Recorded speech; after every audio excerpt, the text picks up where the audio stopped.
है कि यहाँ इंतहाई ज़िम्मेदार तरीन सरकार के वज़रा मौजूद है और कल यहाँ मुस्लिम लीग की हुकूमत थी, उससे पहले पीपल पार्टी की हुकूमत थी, उससे पहले परवेज़ मुशर्रफ की हुकूमत है और हर हुकूमत बिल्कुल यकसां तरह की बयानात देती रहती है लेकिन नतीजा कुछ नहीं निकलता है। चेयरमैन साहब, इसलिए मैं आज ये कहना चाहता हूँ कि कश्मीर एक नज़रिया है, कश्मीर हमारा शहरग है, कश्मीर पाकिस्तान के लिए ज़िंदगी और मौत है, कश्मीर हमारा हाल भी है और मुस्तकबिल भी है और कश्मीर के बग़ैर पाकिस्तान नामुकम्मल है। आज अगर हमें घर से फ़ोन आ जाए कि खुदा न ख्वास्ता आपकी बेटी को किसी ने अगवा किया है, आपके भाई को किसी ने अगवा किया है, तो हम सब को छोड़कर उस तरफ गाड़ी ना भी मिले तो दौड़ेंगे और अपनी बेटी के बारे में, माँ के बारे में, भाई के बारे में हर वो इक़दाम करेंगे जो हमारे बस में हो। लेकिन इस वक्त हमारे कश्मीर में 23,000 नौजवान, जनाब चेयरमैन साहब, जिसके नाम मालूम है और मुझसे ज़्यादा वो सारी तफसीलात शाह महमूद कुरैशी साहब को मालूम है। इस वक्त कश्मीर की सारी सियासी क़ियादत, और मैं हैरान हूँ, लोग नेल्सन मंडेला की बात करते हैं। आसिया अंदराबी के शौहर ने 31 साल कैद और बंद में गुजारे हैं, 27 साल नज़रबंदी, कभी जेल, कभी रहाई और कभी नज़रबंदी जनाब सैयद अली गिलानी ने बर्दाश्त की है। सैकड़ों नेल्सन मंडेला की तरह कैदी मौजूद है मकबूजा कश्मीर में।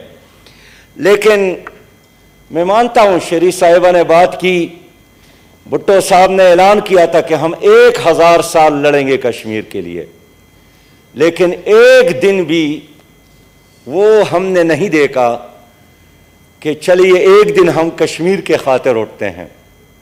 उसके बाद ज़ियाउल हक ने, उसके बाद जनरल परवेज़ ने, हर हुकूमत ने ऐलानात किए हैं, लेकिन रफ्ता रफ्ता वो सारी जद्दोजहद और मुहिम ख़त्म हो रही है। और अब कमाल तो ये करके दिखाया इस हुकूमत ने कि गिलगित बल्तिस्तान के बारे में तो फैसला किया कि ये अब अबूरी सूबा होगा पाकिस्तान का। और चेयरमैन साहब, उसी स्टेटमेंट को हिंदुस्तान ने बुनियाद बनाकर दुनिया के सामने अपना मौक़िफ़ पेश किया कि जो काम पाकिस्तान कर रहा है वही काम चंद महीने पहले अगर हमने किया तो हम पर क्यों आप एतराज़ करते हैं, इल्ज़ामात करते हैं। मैं इसलिए दरख्वास्त करता हूँ, शाह महमूद कुरैशी साहब मैं मानता हूँ बासलाहियत आदमी हैं और इससे पहले हुकूमतों में भी रहे हैं, जांदीदा आदमी हैं और मगरिब के साथ बहुत सारे लोगों के साथ उनके ताल्लुकात है। लेकिन मुझे यूरोपीय यूनियन के 5-6 सफीरों ने बुलाया, मैंने बुलाया था उनको, और जब पूरी हिस्ट्री उनके सामने रखी, उनने कहा कि ये पाकिस्तान है जो सलामती कौंसिल का गैर मुस्तकिल रुकन था, तो पाकिस्तान की किसी नुमाइंदे ने तो एक दिन भी कश्मीर के हवाले से सलामती कौंसिल में बात नहीं की है।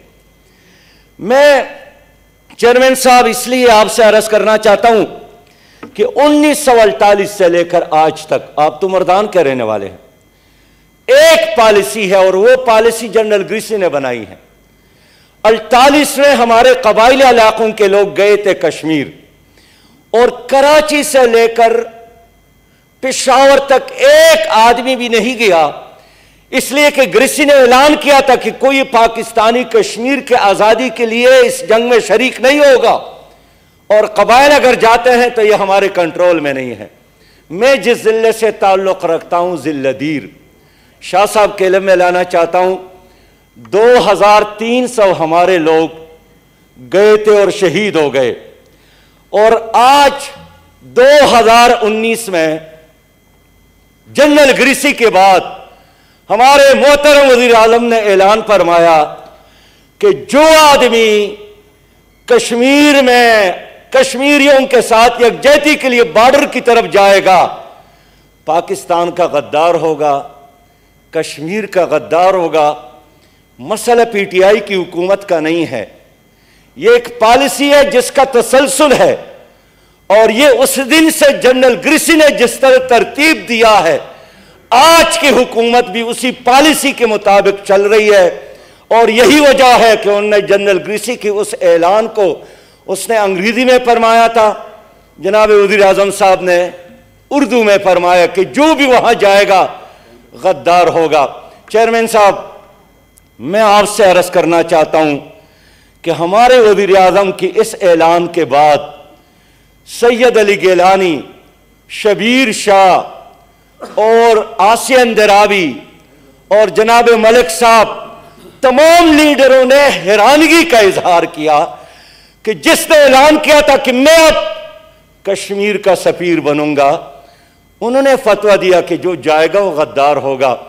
तो हमारे जो हजारों लोग वहां जाकर शहीद हो गए हैं, चेयरमैन साहब जरा उसका स्टेटस क्या है? उनके खानदान बाजोड़ में है, दीरबाला में है, दीरपाइन में है, बनों में है, वजीरिस्तान में है, जिनके बड़ों की लाशें अब भी वहां हैं। उनके बारे में अब क्या फतवा है कि क्या वो गद्दार ठहरे या इस कौम के हीरो है?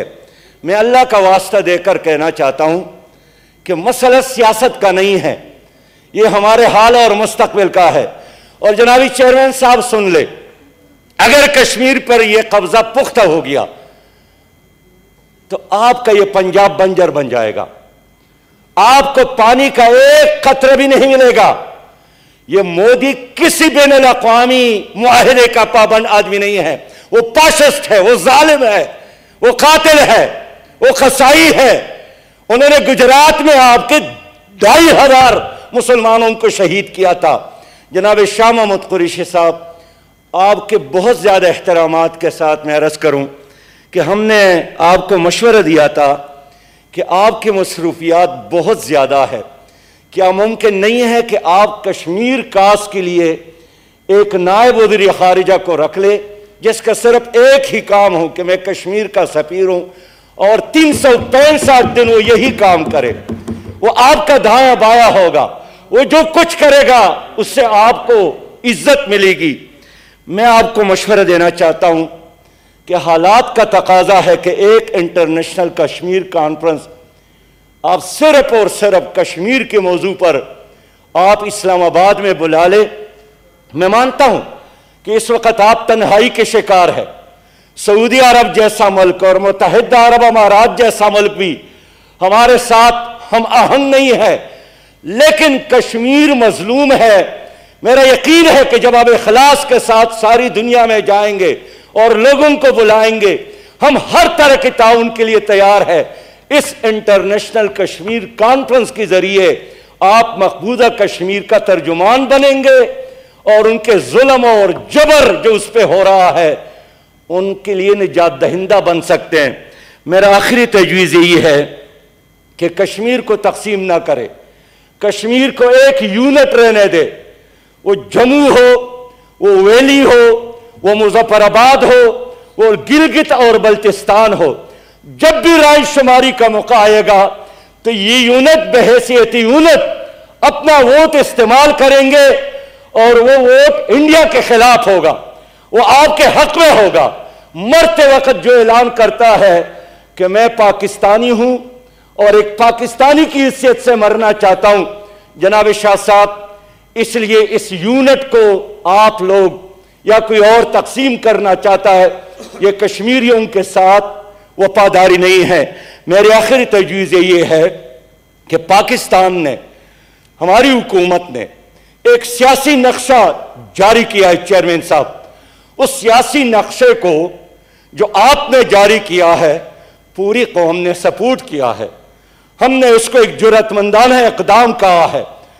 उस सियासी नक्शे में रंग भरने के लिए अब जरूरी है कि आजाद कश्मीर की हुकूमत को आप एक अबूरी हुकूमत डिक्लेयर करें और उस हुकूमत में कैबिनेट में मकबूजा कश्मीर के लोग जो कनाडा में, अमेरिका में, बरतानिया में सऊदी अरब में और हर जगह मौजूद है, उनको नुमाइंदगी दे दे।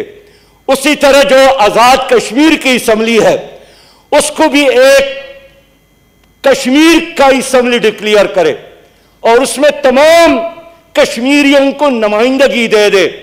उस सियासी नक्शे के साथ ये इकदाम अगर आप नहीं करते हैं तो आपका वो नक्शा भी एक अधूरा और नामुकम्मल इकदाम है।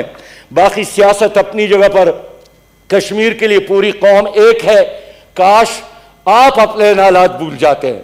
आपने ऐलान फरमाया था कि हम हर जुमे को कश्मीर डे मनाएंगे, लेकिन अगले दिन ये भूल गए। मैं बस आखिरी बात करना चाहता हूं, 5 फरवरी आ रहा है और 5 फरवरी से पहले मैं चाहता हूं कि आप तमाम स्टेक होल्डर को एतमाद में लेकर, आप अपोजिशन की तमाम जमातों को भी एतमाद में लेकर एक मुतफ़िक़ा एक्शन प्लान तैयार करें। इस वक्त अपोजिशन और हुकूमत के दरमियान अगर फासले है भी, तो मैं यकीन करता हूं कि जब भी कश्मीर के नाम पर आप कोई भी प्रोग्राम, प्लान, मंसूबा ऐलान करेंगे, इंशाअल्लाह 22 करोड़ लोग उस ऐलान में, उस इक़दाम में आपके साथ है। लेकिन पहला कदम तो उठाना पड़ेगा और ऐलानात की दुनिया से बाहर आकर कोई अमली काम तो करना पड़ेगा। पूरी कौम कश्मीर और पाकिस्तानी आपकी किसी एक्शन प्लान के इंतजार में बैठी है। बहुत शुक्रिया। जनाब शाह महमूद कुरैशी साहब,